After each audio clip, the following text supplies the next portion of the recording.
say hunky or gunky? I forget. No, what was the question? Out of an observation, you have an interesting insight into the women in your novels, and I was wondering how you came about that naturally, or is that something you developed through your writing?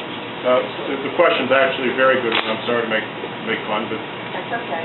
that's true. We didn't come here to have fun, damn it. The lady observed that my books seem to have interesting insights into women, females, and how did that come about? Well, I have always loved women. I have. I don't say that facetiously. I find women fascinating.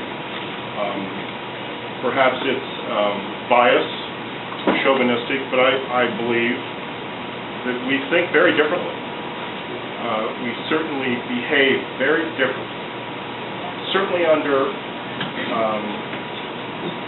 on occasion, similar circumstances. And I find women, the way they think, the way they behave, fascinating, and I always have. I have also felt, for whatever reason, from a very young age, there is a curious unfairness in life regarding men and women. Women, when they turn 70 or 80, and I'm almost 85 now, they are somehow naturally assumed to be out of the gene pool. Whereas males, and you can be a stocky, bald, unattractive male, if you're 50, 60, 70, people still assume, even however loathsome you may be, you're part of the gene pool. Well, that's unfair. I find that unfair. So those subtleties and differences in males and females, I find it intellectually and emotionally interesting. So I take my women seriously, and so does Stockport, by golly. Boy, there are a lot of good questions in there. I should have had a drink, geez. Yes, sir. Hamilton the hippie. One of my favorite characters. You scare me, sir. Is he smarter than you, or are you smarter than him? Is Tomlinson smarter than me, or... Oh, he's much smarter than me. That's right. Let's get rid of this guy, kid. No, Tomlinson is a fascinating character to me. I don't identify with him very much. In fact, almost not at all. You sound like your partner. It's when I started the books, I thought if I come up with one character who is purely analytical, purely linear, non-sympathetic, another character who is purely spiritual, wistful, intuitive, I think those two components, I can only speak for myself, I think those two cerebral components are constantly at odds in me. The wistful spiritual, the linear pragmatic. I knew early on when I started the books, Ford and Tomlinson were involved in a kind of death dance. And indeed, that is the case in our lives. Which wins? The spiritual, the linear pragmatic. So I thought if I had one character purely one, another character purely the opposite, I could say about anything I wanted to and get away with it. And so far it's worked out. Any other questions? Yes, sir. He's not based on a character that you've had in your life. So you still have a guy like Tomlinson in your circle of friends. The nice lady asked about Tomlinson, do I have a person like that in my circle of friends? Oh, yes, I do. I've told a couple of these stories before, but I'll tell them again. For whatever reason, my closest confidants and brothers could not be more dissimilar politically, spiritually, and behaviorally. I was a very straight guy, and I still am. My friends, on the other hand, are quite different. There was a baseball player named Bill Spaceman Lee. Are you familiar with him? Yes. Bill Spaceman Lee. Look him up. He's the third or fourth most quoted man in baseball history now, in which he will be the first to tell you. About 3 or 4 months ago, the Brockton, Massachusetts AA baseball team called my friend Bill and said, would you throw out the first pitch?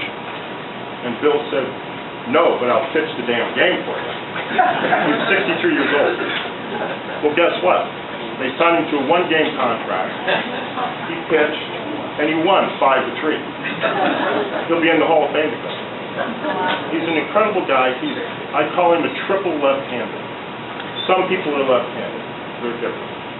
Then you have your double left-handers. They should come with a warning tag. Then you have your triple left-handers like Bill. He is among the most decent, kindest men I know. As Bill says, we're brothers by different mothers.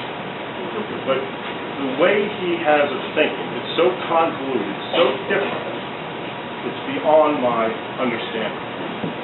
Yet he is brilliant. Bill was on the cover of Sports Illustrated back in the 70s during the great World Series between the Cincinnati Reds and the Boston Red Sox.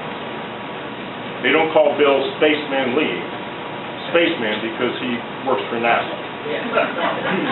On that famous cover, he's left-handed, so I understand. On the cover of Sports Illustrated, he's in Fenway Park.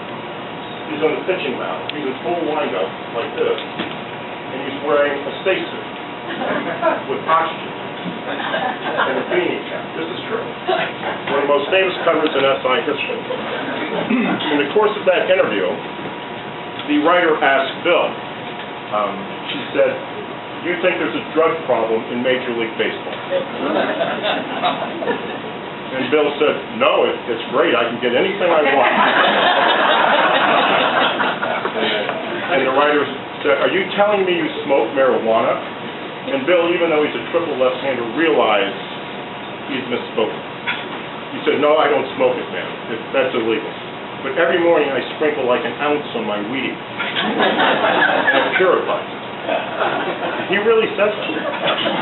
Bill got in a lot of trouble. 3 or 4 months later, the New York Times, in a follow-up story, I'm thinking aloud here, should a pitcher from the Red Sox talk to a writer from the New York Times? I don't think so. But Bill said. So the reporter asked Bill, or said to Bill, after all the trouble you got into over your remarks about drugs in Major League Baseball, do you now think drug testing should be mandatory? Bill thought about this. Mandatory drug testing. And Bill said, "You know, I've tested almost every drug there is. And a lot of that crap's really bad.